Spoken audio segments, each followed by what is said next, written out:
Hey everyone, welcome to the first episode of Best Geek Vlog Ever. I'm Brenden, this is Ezequiel. And now it's time for the segment called 60 Second Soapbox, where we stand on a soapbox and rant about everything that we find geeky this week. Today's topic of conversation, Finding Dory, the 2015 sequel to the 2003 film Finding Nemo. Editor-in-Chief Ezequiel Gutierrez of Best Geek Vlog Ever is going to share his thoughts with 60 seconds on the clock.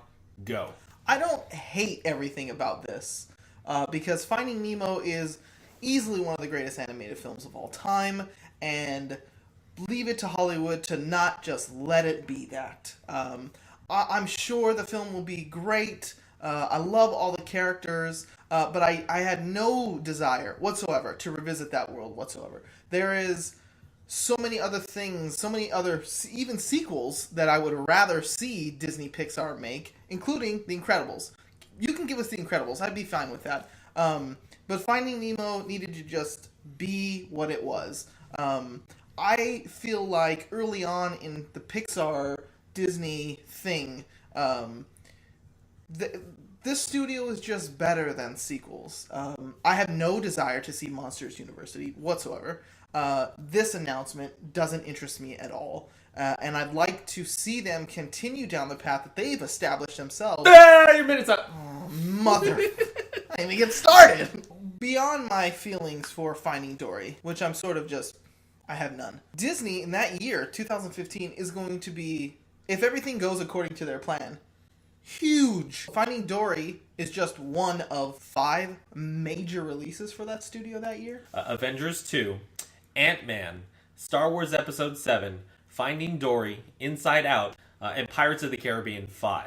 So that's 6 films that are huge blockbusters, and when the weakest ones out of all of them are, well, not even weak, but you don't really know, is an untested Pixar film, and Ant-Man, which is also in the established Marvel cinematic universe, that's probably going to be a pretty good year for one studio. Of all those things, I'm excited about most of them, save for Finding Dory or a Pirates movie. Don't care. That Star Wars is, I feel, a very lofty goal. Yes. We just got the director, J.J. Abrams, which I have feelings for that I won't go into. But I think a 2015 release date for a film as big as Star Wars is, that hasn't started shooting, and probably won't until late 2013, seems lofty. In something as huge as Star Wars, I agree. You definitely need to take your time. We don't need to strike while the iron's hot. It's Star Wars. We will Star wait Wars, for it. yes. We'll wait for it if it's good. And I think maybe what it is just the Disney people wanting to pick your crops early.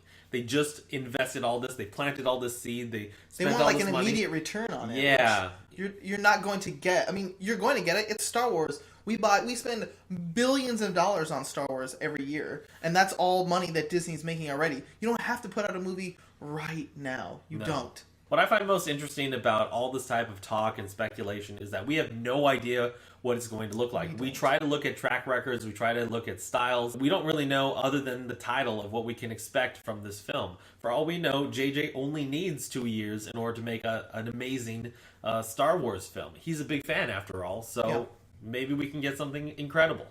I guess I'm the hopeful optimist. We can have skeptical pessimist as well, but at the end of the day, we're probably going to go see those movies. And not only that, but to piggyback off of what you said, we don't know anything. If any rumors leading in the last 10 years on being online has taught me anything, is that we have no idea what we're talking about. It's fun to guess. It's fun to predict stuff. It's fun to chat about it like we're doing right now. We don't know anything. On top of that, everybody tune in every week for Best Geek Vlog Ever, where we don't know anything. I guess I could have worded that better.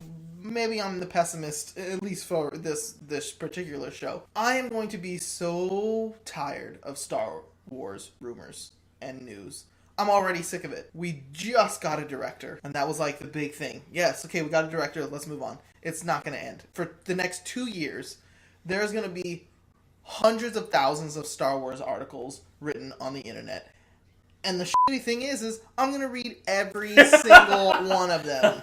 Because we're fanboys, and that's what we'll do. And because our audience deserves nothing but the best. So trust us to weed out all the things you don't need to know, and count on us to provide the interesting opinions and news that you do care about. But don't forget, we don't know anything. All right, so other topic of conversation for today, Arkham Origins, focusing mostly on Batman's earlier days, not necessarily when he first starts out, but rather at the earlier stages in Batman, which also means that it's not going to feature his signature rogues gallery. No Joker, no Riddler, no Penguin, no Catwoman. So what exactly is the kind of game that we're going to get? Those are obviously our favorites, our favorite villains. But there is hundreds more to choose from in that whole universe. Tons of really, really good ones, too. I think everybody, when we heard the news that they announced this game, were super excited.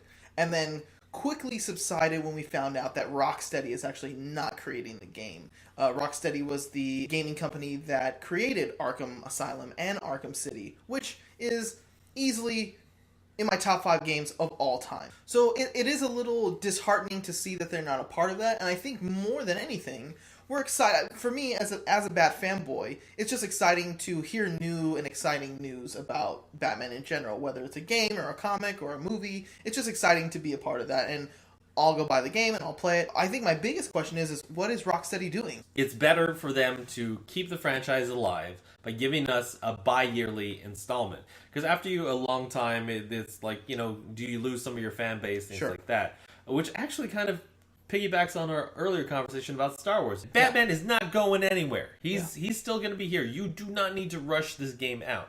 Am I glad we get another Arkham game this year? Yeah, I'm going to play the heck out of it. But just, I hope that we do get another Rocksteady installment. There were so many setups. I want them to deliver on the promise that was made in Arkham City, because it's the game that we deserve. Yep. But not the one that we are getting right now. Yeah. How does that go? That's going to pretty much do it for this week's episode of Best Geek Vlog Ever. First installment, hopefully, of many. For all of our episodes, go to bestgeekblogever.com and click the little annotation here at the bottom that I'm going to put here to link to all the playlists of Best Geek Vlog Ever. If you have topics that you want us to cover on Best Geek Vlog Ever, please suggest it in the comments section down below. And we look forward to seeing you next Monday. For Best Geek Vlog Ever, I'm your host, Brenden Toda. This is Ezequiel Gutierrez. And we don't know anything. That's good.